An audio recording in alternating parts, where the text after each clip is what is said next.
All right, good morning, everybody. My name is Kennedy Rabe. I'm a marketing specialist with Barnes Dennick, and I'll be your host for this session. On behalf of Barnes Dennick, Northside Bank and Trust, and the Advanced Manufacturing Industry Partnership and USI Bank, thank you for joining us, or USI Insurance, thank you for joining us and spending your time with us this morning. Before we begin, I wanted to share a few brief announcements with you. Please note that all attendees on this call have been muted upon entry. You can use the chat function to ask any questions you have of me or the presenters throughout the presentation. Our speakers are happy to handle any questions you ask during the presentation, and there will also be time at the end for more questions. This call will be recorded, and the recording will be sent to you in the days following the event, along with a copy of the PowerPoint presentation. The data we are reviewing today was compiled by Management Resource Association, specifically Melissa Weimer, survey consultant at MRA. Without their support, we would not be able to offer these studies. The 2023 Manufacturing Benchmarking Report will be distributed to all on this call in an email shortly after the conclusion of the event. We'll be using polling during the presentation to award CPE credits for CPA. To be eligible for CPE, you must answer all polling questions. You may need to disable your pop-up blocker to view the questions. A link with the instructions to do so will be posted in the chat. We will not be able to offer HRCE. Now to briefly introduce our speakers, we've got a great lineup for you today covering the topics and trends that you told us you wanted to hear about in the study. Today's first presenter is Travis Knight, Senior Manager and one of our manufacturing team leaders at Barnes Dennick, covering the report overview and key trends. After Travis, you'll hear from Andy Reed, Vice President, and Tressa Johnson, Vice President, both from USI, on the new manufacturer benefits. And later on, you'll hear from Will Healy, Global Welding Segment Manager at Universal Robotics, on how to obtain an agile advantage in tapping into tech. We've got a packed agenda, so let's get started. I'll hand it off to Travis to begin today's presentation. Thank you for your time this morning. Thanks, Kennedy. As Kennedy mentioned, I'm Travis Knight with Barnes Dennick. I've been with the firm about 13 years. For those that don't know very much about us, we're a regional accounting firm located in Southwest Ohio, Indiana, and Northern Kentucky. We have a heavy industry niche in the manufacturing area, and we've been taking part in co-hosting this study for over 20 years now. We just wanted to share a couple insights from the study. As Kenny mentioned, a lot of you are going to get this after the call, and some of you will get a more detailed report for those that participated in the study. If we get to our next slide, I'll get into the background of our participants a little bit. We had 85 companies participate this year, slightly down from our 2021 participation. 2021 was the last year that we did this study. As you can see on the screen, there's a wide array of company sizes. For the purposes of our report and that we're sending out in this presentation, we've got it split into two primary buckets, those companies with greater than 100 employees and those that are under 100 employees. One thing of note for the people that responded, the over 100 and under 100 is split about 50-50, but respondents said about 52% that their headcount increased from the previous year. Only about 12% saw their headcount decrease. About 37% saw it be about the same. So just thought that was interesting that everyone, for the most part, is staying the same or rising. If we get to the next slide, just a quick breakout on the next panel of the sales for our over 100 and under 100 groups. For the over 100 employee group, the sales quadrants are split fairly evenly three ways between 26 to 50 million, 51 to 99 million, and 100 to 250 million. For our under 100 employee group, the biggest strata is that $10 to $26 million range. On the next slide, just wanted to point out, similar to our 2021 study, most of our respondents are privately held companies. There's only a couple publicly traded ones. And of those, 63% were family owned. We had only a couple respondents that were union shops. So take that into consideration when you're reviewing the study later. And we're going over these next couple slides that union shops are not heavily in play for this data gathering. On the next slide, just a quick background at where our participants are doing most of their selling. As you can see, a majority, probably about 75%, are in a national or international market. Only 24% of our respondents only sell locally in their market, which was primarily focused on the Southwest Ohio, Indiana, and Northern Kentucky markets. On the next slide, we just wanted to go over some compensation trends. As we get to the graph on the next chart, to no one's surprise on this call, pay went up in 2022 significantly. If you're looking at the over 100 and the under 100 buckets, 7% and 8% increases respectively. That is huge compared to our last several studies, probably larger than we can remember in quite a while. As we're looking ahead to 2023, respondents anticipated that we'd be in the 6% increase range this next year. Obviously, that's a little lower than our 2022 increase, but will be greater than every other year that we've done this study for the last 10 years or so. So maybe things are cooling off slightly, but not enough that it's not still going to be a significant issue going forward. On our next slide, one of the things we like to look at was just try to get an idea of how companies are evaluating their bonus structure, what criteria they're using, and what is going into those factors as they think about compensation packages for their employees. As you can see on the chart, that adds up greater to 100%. A lot of people use a multifaceted criteria. Discretionary is still the dominant factor. 53% of people use discretionary as one of the criteria for bonuses. Company goal achievement and percentage of net profit are still very popular, both over 30%. Compared to 2021, though, two factors that show noteworthy decline: percentage of sales and percentage of gross profit. Now, that could be just random chance, different sample, different employers responded. However, it could also be a factor that with the inflation, rising prices, maybe percentage of sales is not as good as a bonus indicator as it was previously. So the poll question should be popping up on your screen. Please respond if you're looking to get CPE credit.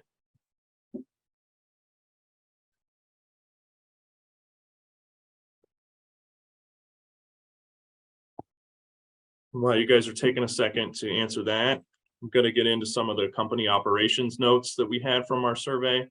One of the key statistics that we noted in the study we looked at in 2021 was gross margin per FTE. In 21, we noted that decreased significantly. We thought that the main reason for that was raw material price increases were very high in 21 and that continued in 23. However, in 23, gross margin is up. For the over 100 group, it took off compared to the previous two studies. For the under 100 employee group, it's much higher than 21, back up to where we were in 2019. Now, why is that? Raw material prices are still significantly higher. I think that one of the reasons is that as we were kind of taken by surprise on some of those price increases, as time has passed, we've been able to weather the storm a little bit. We've been able to push through price increases of our own and recapture some of that gross margin.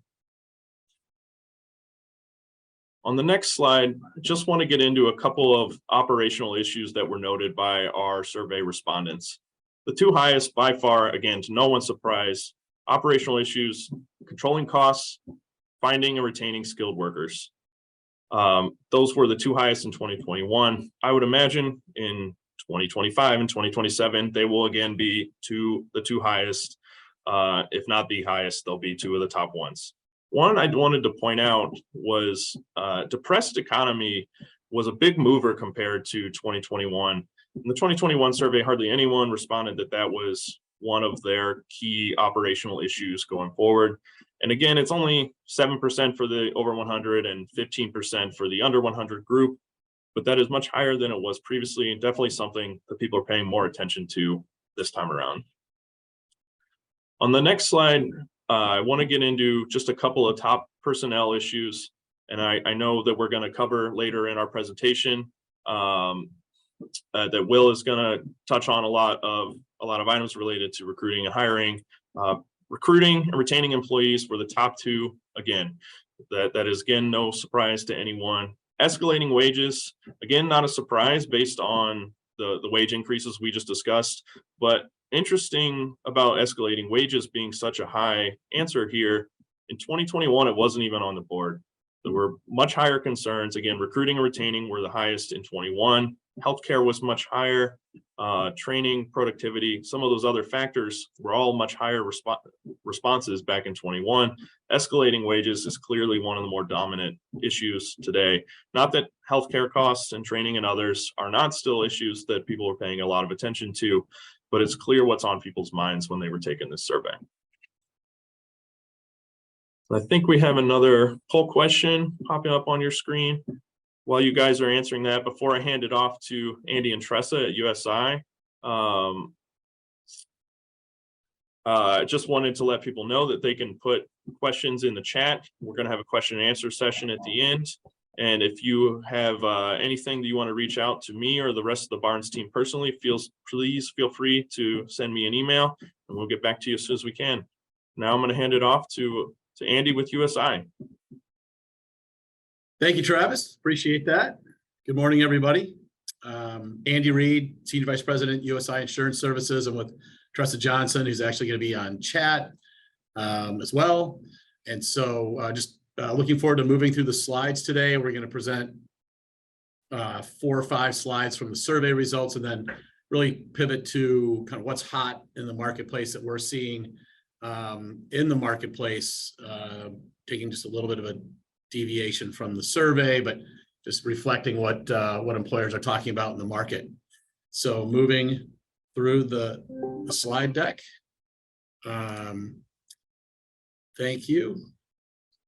So this slide is, the next 2 slides are offering information for over 100 and under 100. This is for over 100. I think the main takeaway here is, and we'll talk about this a little bit more when we get to what's quote unquote hot in the marketplace, is that we are definitely seeing an ongoing trend towards employers being interested in offering as wide array of benefits as possible to attract as many people as possible, retain as many people as possible. And that's really just a result of the increasing diversity of the workforce.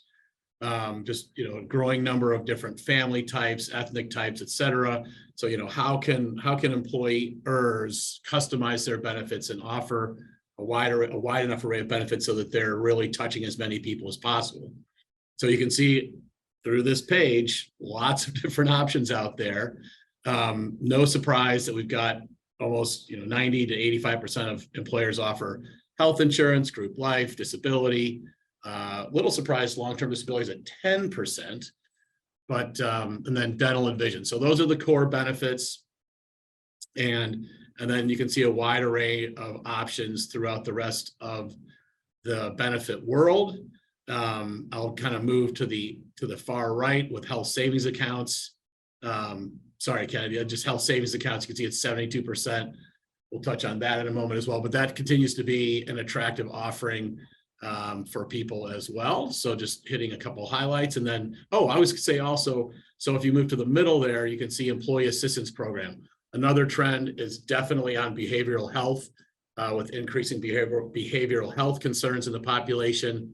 Employers are very interested in providing as many resources as possible for their employees, including an uptick in employee assistance programs and general behavioral health tools, including telehealth behavioral health models. So thanks, Kennedy. Next slide. And now this is just 100. This is for under 100 employers. So similar numbers, but as we usually see, just generally speaking, companies that have under 100 employees don't offer quite the same array of benefits. It's just a little less of a breadth of offerings. But you can see in general that the slides mirror each other. Again, with that, health insurance, group life, disability, dental, vision are very, very prevalent. Next slide, please. So funding, what's the best way for any individual employer to fund their health plan? And, basically health insurance is a kind of a combination in my mind between financial planning for employees and risk management for employers, as well as, of course, retention and attraction. But what's the best way to pay for it? And we continue to see an uptick in the far right of self-insured options, including what we'll touch on in a minute regarding level funded, kind of a hybrid between fully insured solutions and self-insured solutions. But you can still see that the majority of employers are fully insured in the over and 100 employee space. And I would say this quickly changes to probably 50-50 to 60% self-insured the further up the size of employer continuum you go. Okay. Health plans offered, PPO and HSAs, most prevalent. Back in the day, health reimbursement accounts were kind of neck and neck with health savings accounts, but health savings accounts have definitely taken over that additional benefit space, so to speak, as you're trying to fund your health plan. And I would say the majority of employers also offer at least a dual option, 2 plans. There's value and choice, and we continue, as the graph shows, most employers offer at least 2 health plans. And then a little bit of some metrics on the next slide as we move into just some quick visuals on the percentage of employee pay. So you can see from 2022 to 2023, actually level or a slight decrease in what employees are paying. And then employees pay a little bit more on the dependent tiers, so the spousal, the children, and the family, moving to the right. And this mirrors what we see in the market in general. It really at any size employer, where the employer is paying probably 70% of the cost, and then a little less for dependent tiers, not necessarily by choice, but most employers are really struggling with the cost of the healthcare spend in general. So they're saying, well, if we need to cut back and we can't fund at the levels we used to, we're going to make sure we're protecting the employees as best possible and maybe not pay quite as much on the dependent tiers. We have a question.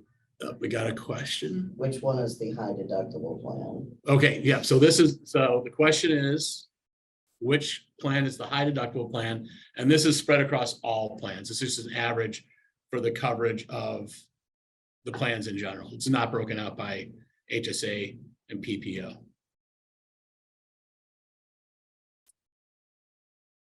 But that's a great question. So, typically when we're designing a health plan, we will usually steer employees using employee contributions as a primary lever to guide employees or steer employees to one plan or the other, depending on your goals.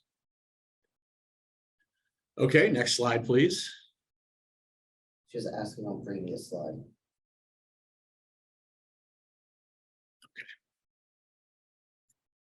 Sorry, so the question was which account was the health savings account? Which one was the high deductible plan? Oh, sorry, yeah, so health savings account would be synonymous with high deductible health plan.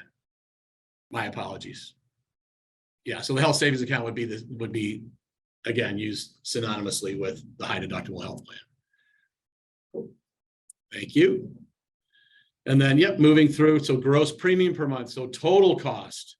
And this gives you a little bit of a guide. And again, for everyone who participated in the survey, you're going to get your specific information laid out very clearly by general response and benchmark versus your data. But again, just to give you a sample, over 100, under 100, pretty similar costs by size, generally in the same range. And then you can see that, obviously single lower than dependent tiers, but we can continue to see trends ranging from 7% to 12% in general. I get a lot of questions from employers saying, well, what do renewals look like? What's my renewal going to look like? And unfortunately, cost pressure remains extremely high, just like a lot of different aspects of the economy. Lots of headwinds, whether it's for providers, healthcare providers trying to retain and attract people, technology, prescription drugs, especially specialty medications, all trending the wrong way. Not necessarily a net bad result, but certainly difficult on a year-by-year basis to manage those costs. And we'll cover some of the strategies to address those here in a moment. So next slide. And then employee contribution per month, just from a pure dollar standpoint, mixing, not just a percentage, but the actual dollars. You can see from 22 to 23, just a slight uptick. Again, most employers are struggling with the total cost, so they're sharing in that cost. I would say in general, the average increase is probably for employee contributions is low single digits, just generally speaking. But employers are definitely asking their employees to share in cost increases. Next slide, please. And then all kinds of different strategies in place. So I think the message here, whether it's narrow network strategies, what we'll talk about in a minute about reference-based pricing, I would definitely keep your radar up there's quite a bit of innovation in the marketplace. So you can see, a half a dozen to a dozen strategies listed here. Pretty even distribution as to what employers are considering.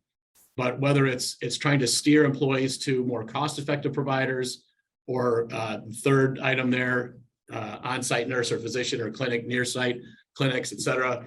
These are definitely strategies that more and more employers are looking at, saying, how can we work smarter without, I'll say the positive, with helping employees to have better access to better care. And we're continually searching for answers and solutions there that fit your employee spaces. Next slide, please. Yeah, so just kind of what's hot in the market. What are employers asking about? What are we working with our clients on? We'll just kind of roll through these. Next slide, please. But it's a lot of cost pressure out there, as I mentioned. So the way I kind of approach the space is to say, okay, well, first, what is the best financial mechanism? We've touched on this a little bit. So there's your traditionally fully insured contract, and then this new solution, relatively new in the last couple of years, level funding. And what the benefit of level funding is, it's technically a self-funded contract, but it's a hybrid, meaning that it has the same liability cap as a fully insured contract, but the plan is dividend eligible. So you can win if you have a good year. You can get a little bit of money back. It's dividend eligible. So that's an option. That goes down to 50 employees, generally speaking, in the marketplace. So if you haven't considered that, keep an eye out for that. And then, of course, traditionally partially self-insured contracts were so. And when we say self-insured, we don't mean that you have no insurance. It's typically a generic term, meaning that you would have a self-insured contract. You're taking more risk, but you would still have specific and aggregate stop loss coverages. And I think this is something that you should be exploring. If you haven't before, you should take a look at it, because the base cost of plans are less. It has no state premium tax. It has less carrier profit. Administrative costs are lower, and there's more flexibility. But in order to get rid of that tax and the carrier profit, you have to take on more risk. So it's usually a risk tolerance issue and a cash flow issue. So if you're comfortable from a risk position and a cash flow position, then definitely take a hard look at partially self-funded contracts. You have a question on level funding. If Okay. dividends is positive, what's the downside of level funding? Great question. Right. So there is no downside. It's a one-way participating contract, meaning that if as you said, if the outcome is positive, you can win, but the carrier does take all the downside risk over that fully insured liability level. And I will add that realistically, the carriers, in typical fashion, they are pretty careful to protect their pocketbook. So you have to have a pretty good year to get a dividend, but it is available, and you do get an increased plan flexibility, better reporting. And it's a great way to dip your toe in the water regarding more of a self-funded, flexible, customized plan solution. Appreciate that question. And then stop loss captives, especially in the smaller market space. If you're going to buy specific and aggregate stop loss in a partially self-insured environment, stop loss captives are a worthy consideration as well. And we're seeing more and more activity in that space. It's basically kind of a rent versus own scenario, versus meaning when you're buying health insurance, you are renting the policy for a year, right? You don't own a lot of it. But if you join a captive, you are becoming a partner in the stop loss insurance itself. And so and then for those of you who buy stop loss, what a captive can do, again, one of the main benefits is you're dividend eligible. So if the captive becomes profitable on any given year, you can get a dividend. Okay, next slide, please. Okay, provider network management, and I'm running a little long here, so I'm going to hit this pretty quickly, but I kind of joke with this. Someone had to graduate last in their medical school class, right? Typically when we're talking about this, I get a little laugh on that, so I'm sure you're all chuckling in the background. Just kidding. But the main point of this is right now when people go seek care, they don't know how effective their doctor is. They don't know what the costs are, and that makes for a highly inefficient system. Shame on the industry for not delivering these solutions sooner, but the industry has made great strides in these user-friendly, plan simplified steerage mechanisms to steer employees to the most cost-effective providers using highly enhanced data sets that were not really user-friendly in the past. And so it's simplified, enhanced plans. UHC has an excellent product called Surest. There's a company called Garner that you can bolt on to your current plan for, it's in similar fashion, but again, there's simplified plans with steering employees to more cost-effective providers, which is one of the levers in the marketplace we need to take more advantage of, is again, making sure we're going to those best-in-class, most effective, most efficient providers. Reference-based pricing, a whole nother animal, but it basically closes the gap between what most employers are paying for health insurance, which is about at a unit cost basis of about 261% of Medicare reimbursements. These plans reimburse at about 140% of Medicare. Most employers are saying, why is it that we pay so much more than the Medicare fee schedule, which is a topic for another meeting, but it's an option that you might want to consider down the road. And then Sidecar and ICHRA, ICHRA, those are really, really specialized carve out solutions. You'd have to basically, they are very aggressive approaches, but we do see a growing number of employers interested in learning about these. So I'll just leave it at that for today's discussion. Hey, you are getting a question. Wellness programs. Some employers are looking at health premium reductions as an incentive to get employees to participate in wellness initiatives. Is this gaining traction? Yes. Plan steerage, incentives and disincentives should be an integral part of any wellness program, because the greatest struggle with most wellness programs is engagement and sustained engagement. So yes, whether it's incentive or a disincentive, that type of steerage or incentive or premium reduction is definitely gaining traction. Excellent question again. And then next slide, please. CM poll question. Okay. What jobs would you like to see compensation data for in 2025?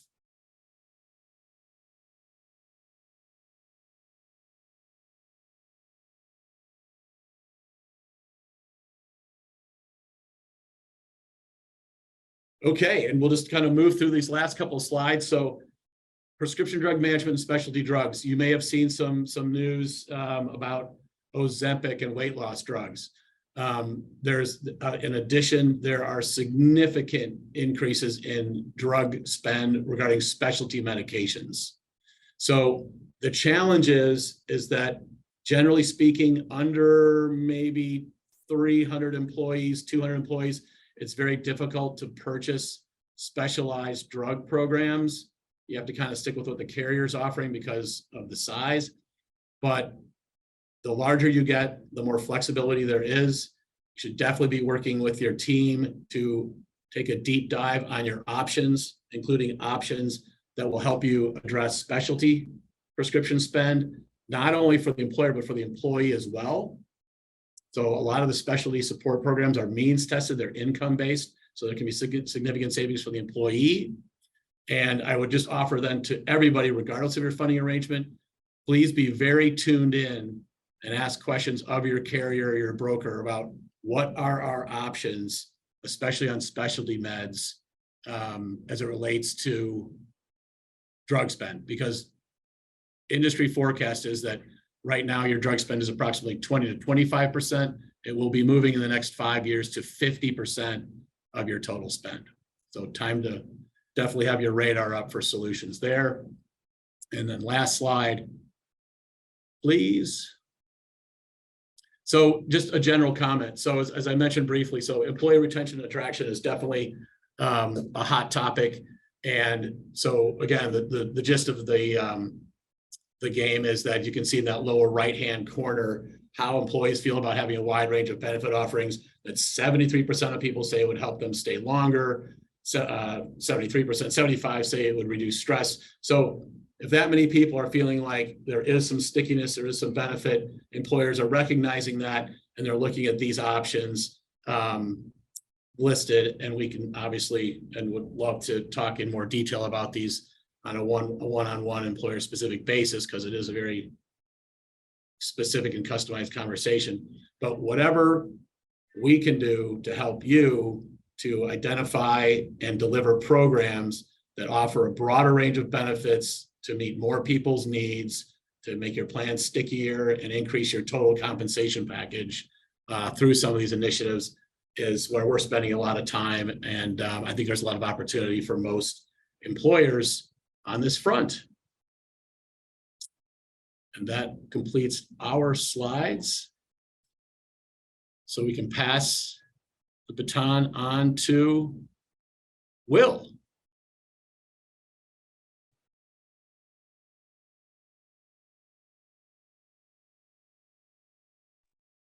You gotta unmute your microphone. That's always a trick. You'd think after months of years of doing this, I would be better at unmuting my microphone. So excellent. So thank you so much for having me from the crew at Barnes Denig.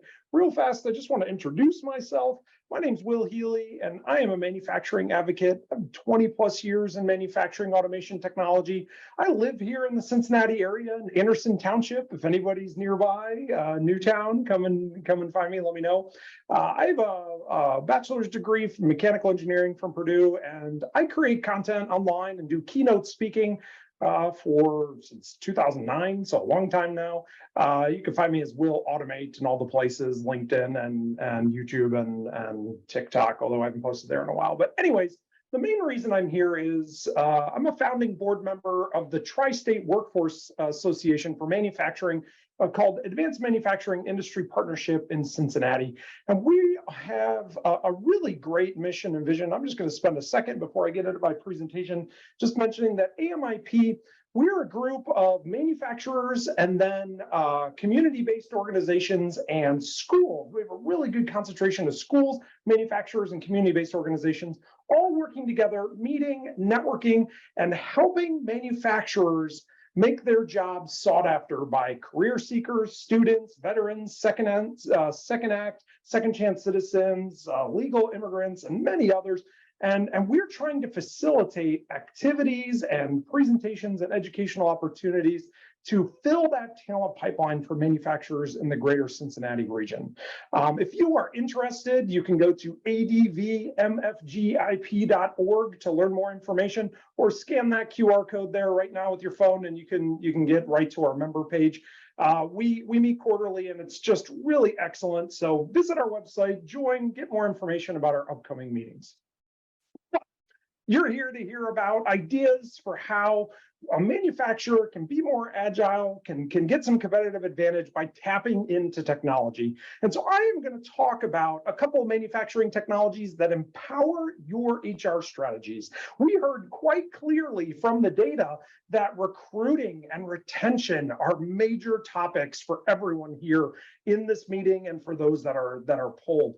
And so we can see that, and we're going to talk about that today. So whenever I give a presentation, I always like to talk about what what are the stated company goals? Everyone has corporate objectives. Everyone has goals that they're working towards. And when we know those, am I sharing my screen? Yes, awesome. Good. So we know those. What are your company goals? Somebody just shared screen over me. Yep, here we go. Share again. There we go. Okay, I'm sharing my screen. Good, excellent. So let's go back. Did I lose the Zoom? There it is. Okay, great. So what are your company goals? Know what those are as we go through this. So we have some challenges, though. There are some major challenges going on. We have strange economic movements. We heard about escalating healthcare costs and escalating labor costs and wage costs.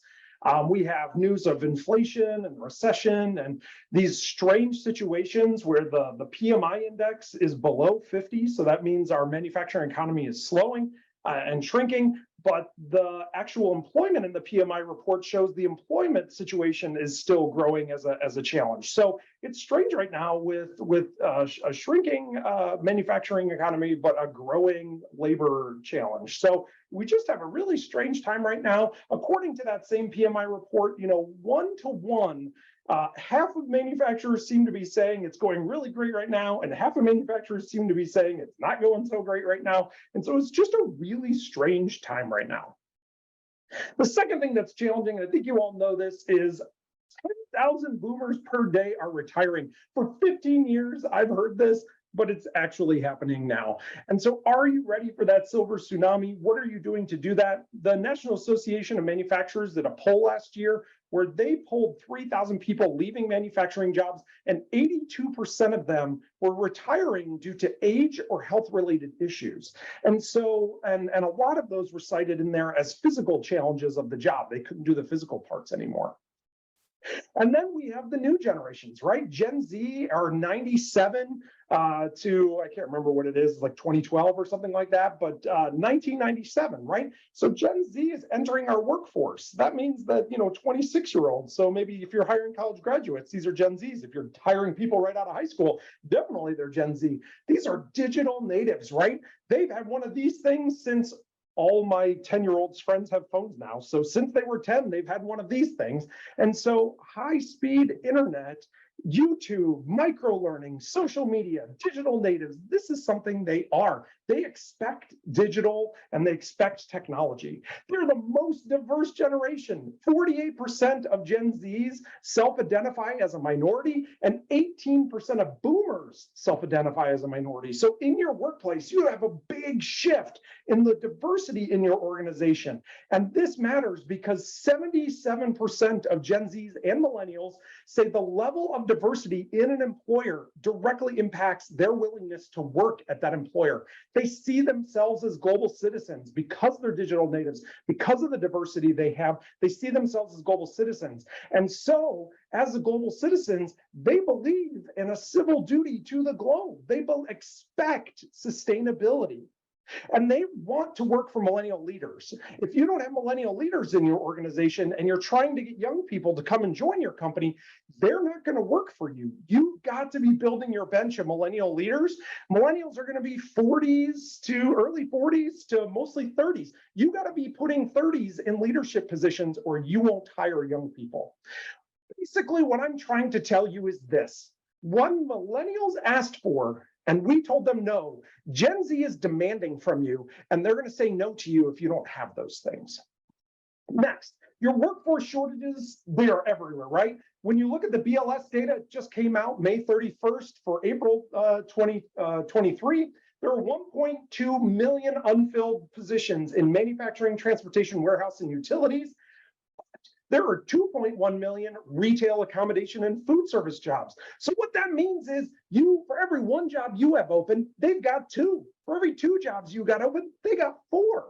And to top it off, the hospital down the road in healthcare and social assistance, there are 1.9 million unfilled jobs. So that means if you have two unfilled positions, Wendy's down the street has 4 unfilled positions, and the hospital down the road has 4 unfilled positions. That's 10 unfilled positions right in your neighborhood.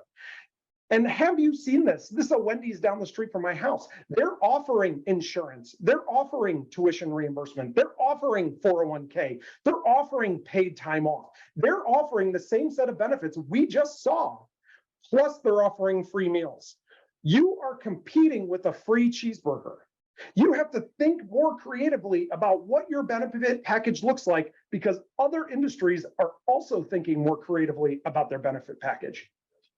And all of this is telling you that your talent pipeline, your empty positions, is creating missed deadlines and late deliveries. That's making upset customers. You have raising costs of labor that are then making the per part, reducing your margins, because the labor per part is higher. You have reduced worker quality of life because you're forcing overtime work, or you're forcing weekend work. They're missing kids' soccer games, or they're not able to coach their kids' team, soccer team, or their baseball team. Ultimately, all of this is then creating poor recruiting. Your net promoter score online becomes low, and then you have lost production because of idle machines, and all that equals lowered productivity and lowered profitability for the company. So how can we possibly overcome all of this? There's so much headwind here in HR. I've got this brilliant new idea. Nobody has thought of this before. I'm going to solve it with new technology. That's how I'm going to solve this for you. I know I'm going to pause for applause. You're all in awe of me. I know it's a brand new idea. Anyways, we're going to tap into technology investments. We're going to create new factors for making major impacts on recruiting and retention in today's factories. And we're going to talk about technology investments on the production floor that are going to help your hiring. You have to start first. You have to be honest with yourself. What is your technology status quo today? If you have World War II era equipment on your production floor right now, please don't raise your hand. But typically when I talk to a group that has a lot of metals manufacturers, it's about half.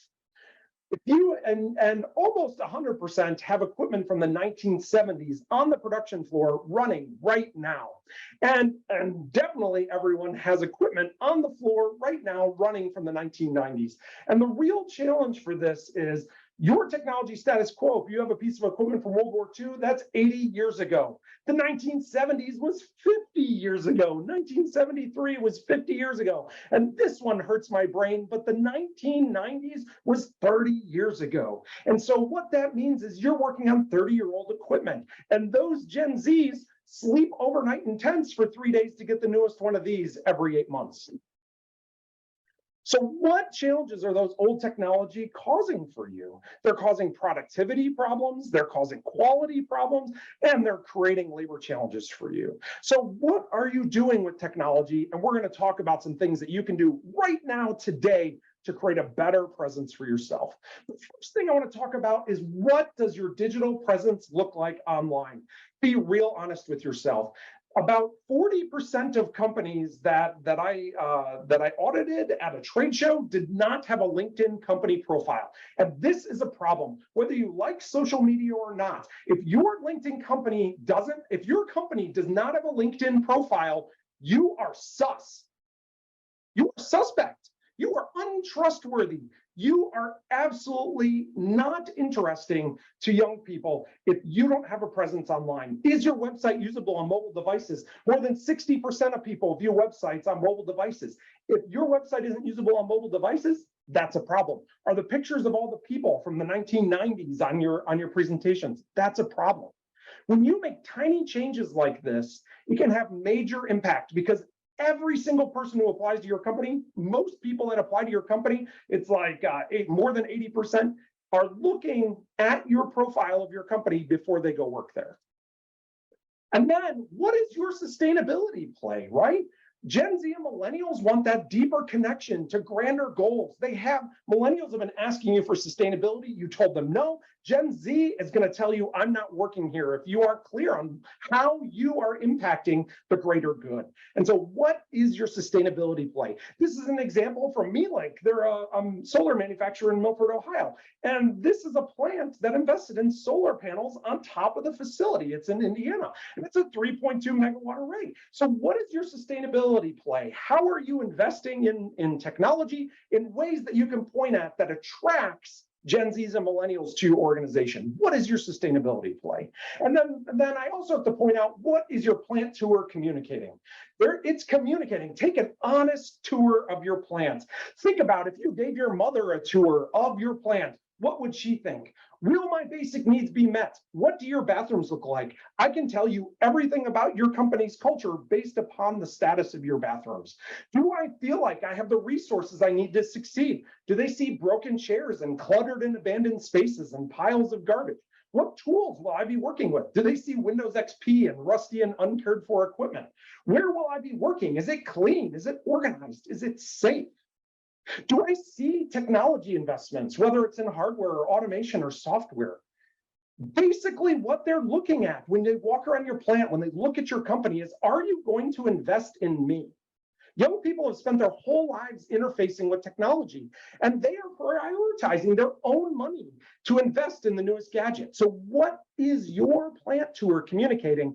These are really 3 very simple, basic things that you can ask and be honest with yourself about that can make major impact. But this is supposed to be about manufacturing technology. That's what I promised you. So I'm going to talk about people-centric technology investments.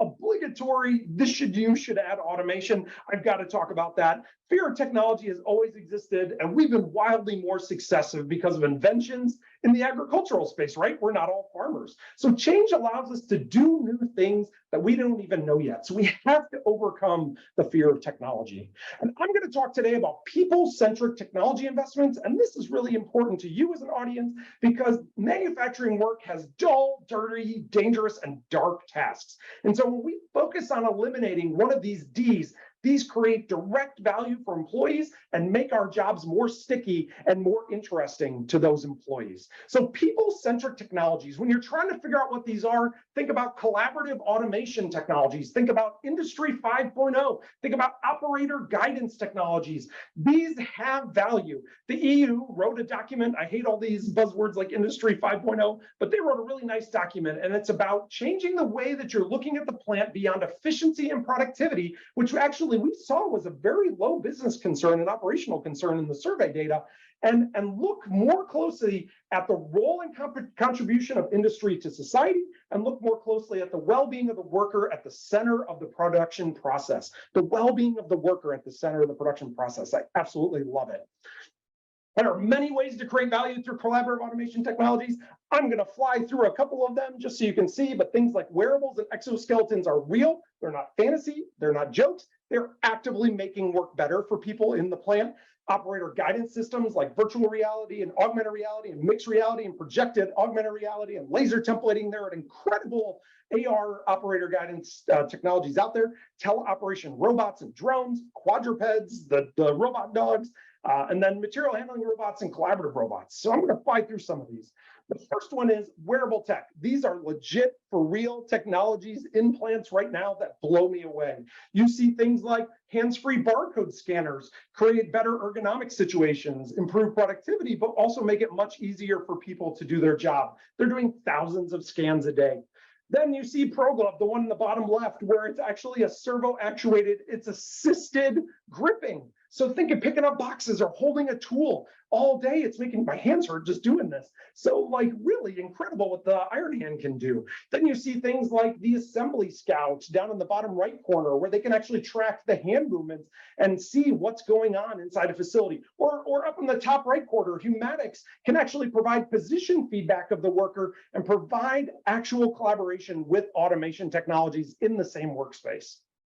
Then people-centric technologies like exoskeletons. These are incredible. You can do bending and lifting and arm support, and the power suits are a little bit futuristic, but they are coming.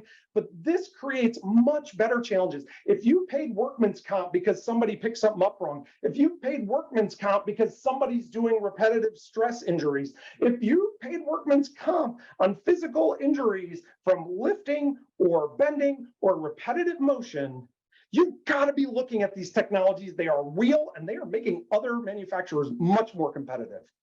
Then, operator guidance technologies. This is about onboarding. How do we get people onboarded faster? How do we get people better engaged? How do we make better parts? There's all kinds of tech here, and you can see them. The SME Tooling U has an amazing, the Society of Manufacturing Engineers Tooling U has an amazing virtual reality skills training. I've done it myself. I actually understand 5S for the first time in 20 years after doing this a couple weeks ago. There are powerful virtual reality and augmented reality tools that make the lives of the worker better and make the onboarding faster and more effective for you. And then we look at things like teleoperation robots. Yes, it's fun to watch these things dance in YouTube videos, but they are doing really great work. Think about your confined space or your hazardous location work. You can send a robot in and not send a person there. This reduces the safety risks and physical stress of certain tasks for workers, and it is really functional inside unstructured environments like a factory. And then robots or drones are really incredible. I've seen a lot of cool things like Ford Motor Companies doing inspections. You know, you might have equipment that are 2-3 stories tall. They're doing inspections on the top of the equipment, so no one has to climb up in a man lift or get on climbing gear and do all the things you have to do to safely actually get vertical. And then drones are also being used to do inventory management. There are people whose jobs are all day to walk through a factory, scanning barcodes and writing down what's in our inventory. This is a boring, terrible job that's never right. And so there are really neat technologies that are actually being used to do automated inventory location management.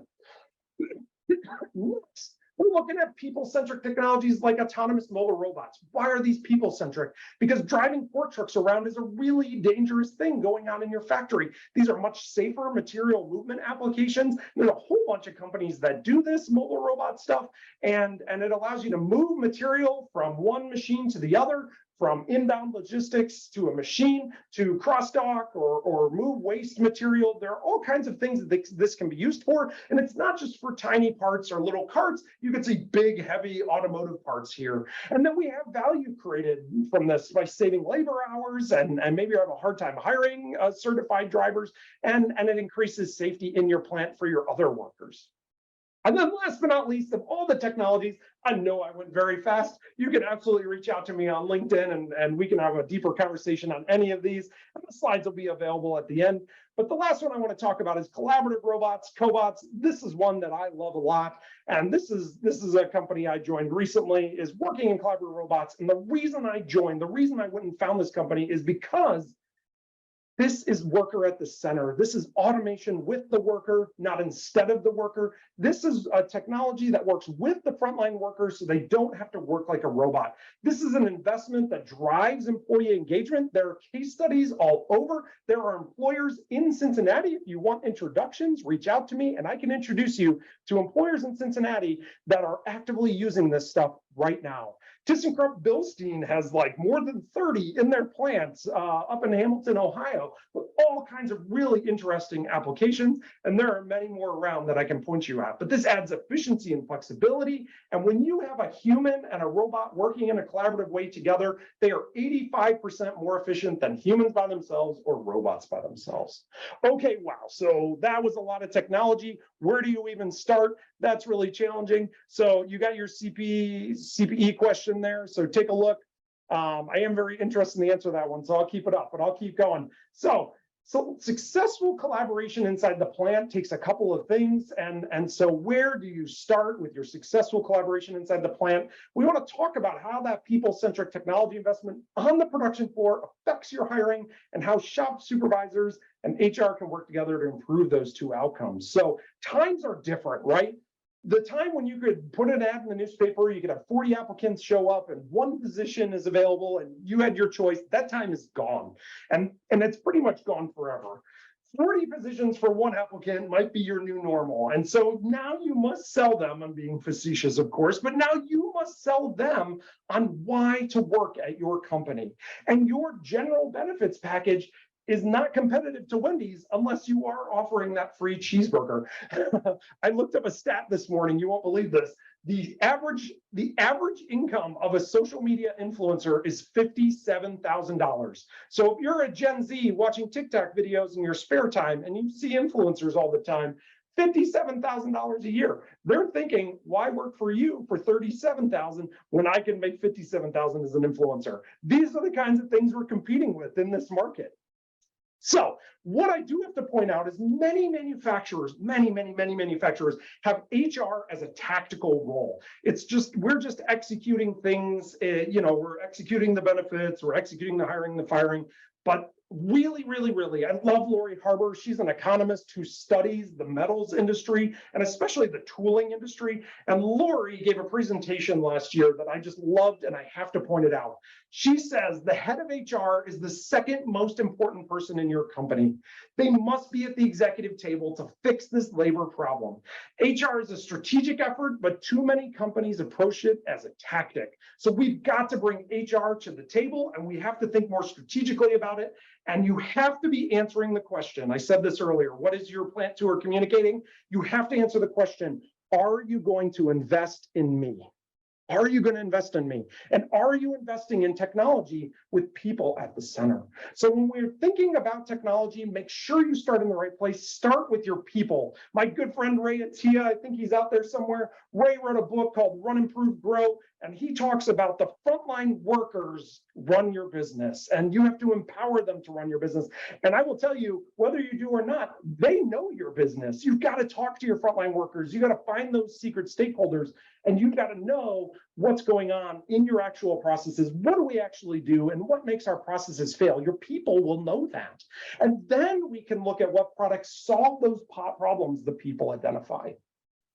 Really, technology is generally a tool to make the lives of the worker better. It is not a worker replacement. When we buy new technology, any technology, we've got to talk with those frontline workers. They know our business, likely better than we do, and they know our processes, they know our flaws, they know our product. They will have the insights of what is needed to win. So we have to empower that. When we talk to our teams at any level, they are going to distrust change. They're not going to like change. But if they're on board in the beginning, if they're on board with the ideas, it will be an easier change for you.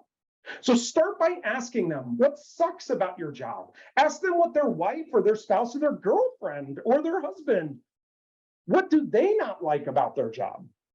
What do you like to do? What do they like to do? What's boring in their job? What's hard to do in the last hours of the shift, but they don't mind in the first hours of the shift? When you ask them what's going on, you will get to the true problems in your organization. Well, I don't know what just happened there. When you ask them about what's going on, you will get to the true challenges in the organization. So when we're talking to people, focus on 4D conditions. They're going to bring up those boring, repetitive things. They're going to bring up the poorly lit workspace.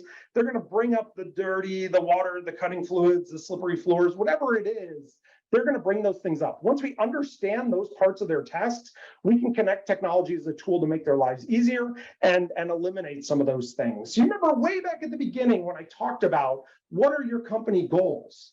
Really, when we're trying to figure out what to invest in, we got to make sure that we connect it to a company goal, because that is how we're going to be most successful. We're going to get the budget that we need. We're going to get the approvals we need. We're going to get the buy-in of the whole organization when we can say, we're doing this because the employees said this was a problem and it's tied to this company goal being achieved. And that is going to be a win for everybody. And everybody is going to be on board then, from the leadership to the frontline workers, when we have those two different conversations. So what I'm going to challenge you to do is do something, please, of all those things, even if it's just creating a LinkedIn profile page, do something that's frustrating or a little visible, that does have value to the organization. Don't pick the biggest problem in the plant, but pick something that's costing the company time or money, and then document. What value did it create for the worker? What did it save the company? Document those things, because then you can use that documentation to justify the next project. And so my question to you is, can you afford not to invest right now? With recruiting and retention as such a major problem in our organizations, we've got to be thinking about people-centric technologies that can make the lives of the workers better, can make our jobs more interesting, make our jobs more sticky, and make our jobs really places where people want to work. Again, my name's Will Healy. I'm a global segment leader for arc welding at Universal Robots. I'm also founding board member at AMIP, the Advanced Manufacturing Industry Partnership in the Cincinnati Metro, and I'm a content creator online. You can find some of my information there, and you can always find me as Will Automate. So I talked right into the question period, but I'm happy to stick around for a few minutes to answer any questions if people want to stick around.